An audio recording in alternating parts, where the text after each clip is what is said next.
السلام علیکم دوستو، آج ہم ایک سادہ کنڈکٹر کو دو پش بٹن سے کنٹرول کریں گے، آن اپ پش بٹن سے، جو کہ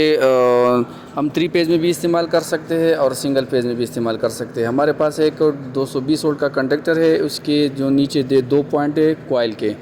اس کو ہم نے ایک نیوٹرل کی تار لگا دی ہے، اور یہ ہمارے پاس ایک سرخ پش بٹن ہے جو نارملی کلوز پوائنٹ ہوتا ہے اس میں۔ تو گرم تار جو سپلائی کی پازیٹیو تار ہے، ہم اس پش بٹن کے ساتھ لگا دیتے ہیں۔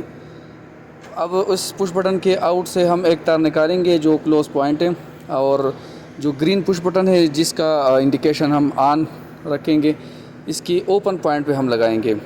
جو نارملی اوپن پوائنٹ ہے۔ یعنی یہ گرم تار سیریز میں یہاں سرخ پش بٹن پہ آ کے پھر اس کی دوسرے پوائنٹ سے نکل کے گرین پش بٹن کی جو نارملی اوپن پوائنٹ ہے اس پہ لگا کے، اور اسی سے ہم ایک تار نکال کے کنڈکٹر کے کوائل کو لگا دیں گے۔ جو ایک سائڈ پہ ہم نے نیوٹرل کی تار لگائی ہے اور دوسری سائڈ پہ ہم یہ پازیٹیو کی تار لگا دیں گے۔ اب ہم نے اس کو ہولڈ رکھنا ہے۔ اب ہم اسی کوائل کے اس پوائنٹ سے ایک لوپ لے لیں گے، اور جو کنڈکٹر کی نارملی یہ لوپ جو ہے نا، ہم کنڈکٹر کی نارملی اوپن پوائنٹ پہ ایک سرے پہ ہم لگا دیں گے،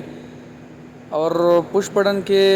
جو ان سرائے جو نارملی اوپن پش بٹن ہے گرین والی، اسی سے ہم ایک لوپ لے لیں گے، اور کنڈکٹر کے جو نارملی اوپن پوائنٹ ہے اس کی دوسرے سرے پہ ہم اس کو لگا دیں گے، تاکہ جب کنڈکٹر آن ہو جائے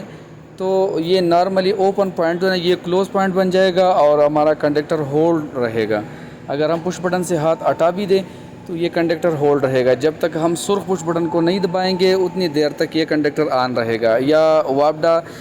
پیچھے بند ہو جائے سپلائی تو پھر بھی یہ خود بخود آف ہو جائے گا اور خود آن نہیں ہوگا جب تک ہم گرین پش بٹن کو دبائیں گے۔ تو چلیے دیکھ لیتے ہیں ابھی، یہ آپ کے سامنے